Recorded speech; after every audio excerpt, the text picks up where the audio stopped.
রক্তদান শিবির এমন একটা জিনিস আমাদের এবার বিশেষ করে লকডাউন পিরিয়ডে, করোনা পিরিয়ডে আমাদের রাজ্যে রক্তদান শিবিরটা কম হচ্ছে। আমরা যদি দেখি 17-18-তে 702টা ক্যাম্প হয়েছিল, 702টা ক্যাম্প রক্তদান শিবির হয়েছিল 17-18-তে, এবং আমাদের গভর্নমেন্ট আসার পরে 777 যা 18-19 হয়েছে, 19-20-তে একটু কমে গেছে। মানে সাধারণত ফেব্রুয়ারি মার্চ মাসে বেশি হয়, করোনার কারণে এটা একটু নিচের দিকে আছে। 693টা ক্যাম্প হয়েছে আজকে থেকে 5 দিন আগের হিসাব অনুযায়ী। তো পরবর্তী সময় স্বাস্থ্য দপ্তর থেকে উদ্যোগ নেওয়া হয়েছে, রাজ্য সরকার থেকে উদ্যোগ নেওয়া হয়েছে, এবং ভারতীয় জনতা পার্টির পক্ষ থেকে উদ্যোগ নেওয়া হয়েছে। উদ্যোগ নেওয়ার পর এখানে ওবিসি মণ্ডল, মোহনপুর মণ্ডলের ওবিসি মোর্চা, তারা আজকে একটা রক্তদান শিবিরের আয়োজন করেছে। প্রায় 100-র মতো নাম লিপিবদ্ধ করেছে, এখন পর্যন্ত 15-20 জন বোধহয় হয়ে গেছে। এটা একটা এমন একটি কাজ, বিশেষ করে এই সংকটময় মুহূর্তে এটা অত্যন্ত একটা শুভ উদ্যোগ, এবং এটার বিকল্প বলতে কিছু নেই। আমাদের আগে যেটা ছিল না, শুধুমাত্র রক্ত নিলে একজনের কাজে ব্যবহার হতো, এখন কিন্তু এটা পরিবর্তন হয়েছে। এখন একটা রক্ত দিয়ে, একজনের রক্ত দিয়ে 3টা মানুষের উপকার করা যায়। আমরা যদি দেখি যে একজনের রক্তে 3জনের কীভাবে উপকার করা যায়, প্লাজমা এবং white cell and red cell, এই 3টাকে ভাগ করলে, আগে যেটা ছিল না, এখন এরকম আধুনিক সুবিধা রয়েছে যে একজনের রক্ত দিয়ে 3জনের উপকার করা যায়। তো এই একটা উদ্যোগ নিয়েছে, এবং যারা এখানে এসছেন চিকিৎসক বা অন্যান্যরা, এবং বিশেষ করে যারা রক্ত দিচ্ছে, তাদেরকে আমি আমার তরফ থেকে এবং এলাকার তরফ থেকে এবং রাজ্য সরকারের তরফ থেকে অভিনন্দন জানাচ্ছি। এটা একটা সত্যি পজিটিভ উদ্যোগ, এবং আমরা আগামী দিনে বিশেষ করে এই সংকটময় মুহূর্তে রক্ত দেওয়া অত্যন্ত গুরুত্বপূর্ণ, এবং বিরাট সংখ্যক মণ্ডল ওবিসি মোর্চা যারা, তাদেরকে অভিনন্দন জানাবো এই কারণে, তারা ইয়াং ছেলে মেয়েদের, এখানে মেয়েরাও এসছে, ইয়াং ছেলেমেয়েরা এসে রক্ত দিচ্ছে। আমি জানি এই এলাকার যুব মোর্চা এবং এসসি মোর্চা, তারাও আগামী 15 তারিখ একটা রক্তদান শিবিরের আয়োজন করছেন, এবং মোহনপুর পৌর পরিষদ, পঞ্চায়েত সমিতি এবং মহিলা মোর্চা, তাদের উদ্যোগে আবার একটা হচ্ছে 15 তারিখ। তো 11 তারিখ যে হচ্ছে এসসি এবং যুব মোর্চার উদ্যোগে, আর 15 তারিখ হচ্ছে মোহনপুর পঞ্চায়েত সমিতি, পুর পরিষদ এবং মহিলা মোর্চার উদ্যোগে শিবিরটা হবে। এটা একটা উদ্যোগ নিয়েছে। কিছুদিন আগে একটা সভা হয়েছিল, সোশ্যাল ডিস্টেন্স মেনটেন করে একটা মিটিং হয়েছিল, সেই মিটিংয়ে আমরা এই সিদ্ধান্ত গ্রহণ করেছি, এবং ভালো মাত্রা সাড়া দিয়েছে, এবং তাদেরকে এই সংকটময় মুহূর্তে এগিয়ে আসার জন্য আমার রাজ্য সরকারের তরফ থেকে অভিনন্দন জানাচ্ছি। এটা একটা সত্যিই অত্যন্ত শুভ উদ্যোগ, এর বিকল্প কিছু নেই।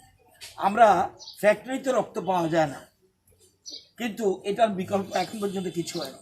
চক্ষু দান করে অনেকে, দেহ দান করে, অন্ন দান করে, সবচেয়ে বড় কাজটা যেটা, সেটা হলো রক্তদান। আপনারা জানেন,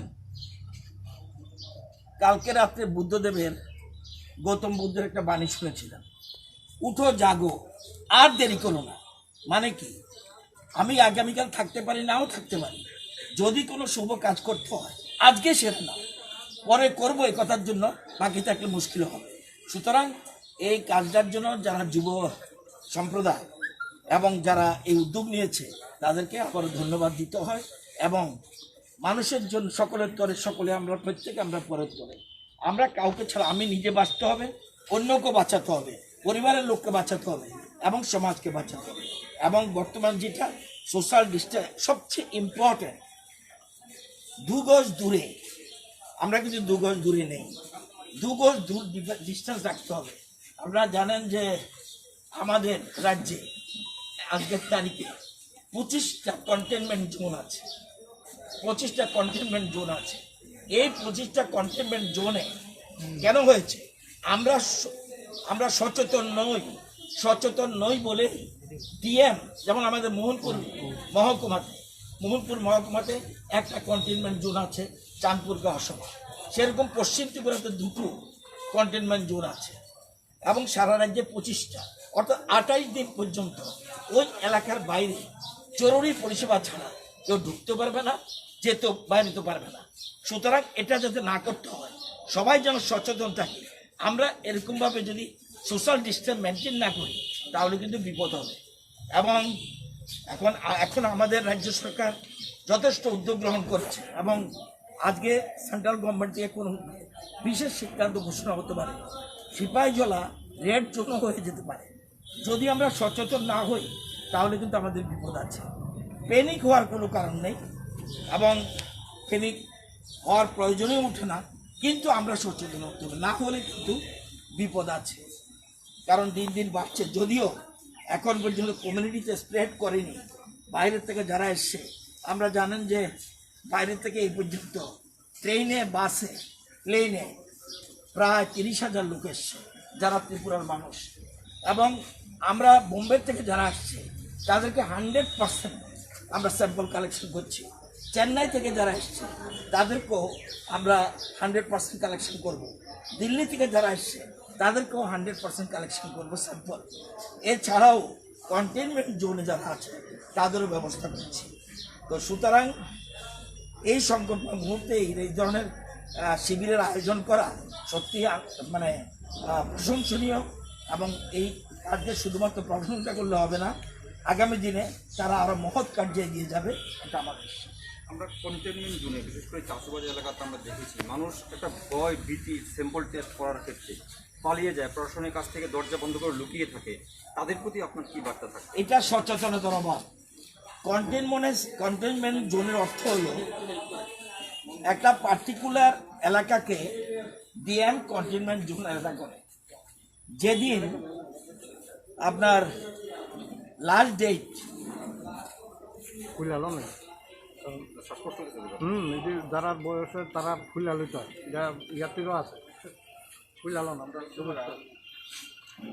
লাস্ট ডেট ধরুন আজকে একটা পজিটিভ কেস পাওয়া গেল, পজিটিভ কেস পাওয়া গেলে যদি ডিএম কন্টেনমেন্ট জোন ঘোষণা করে তাহলে যেদিন পাওয়া গেল এর থেকে 28 দিন পর্যন্ত যদি কোনো আর কেস না পাওয়া যায় সেটা কন্টেনমেন্ট জোন মুক্ত হবে।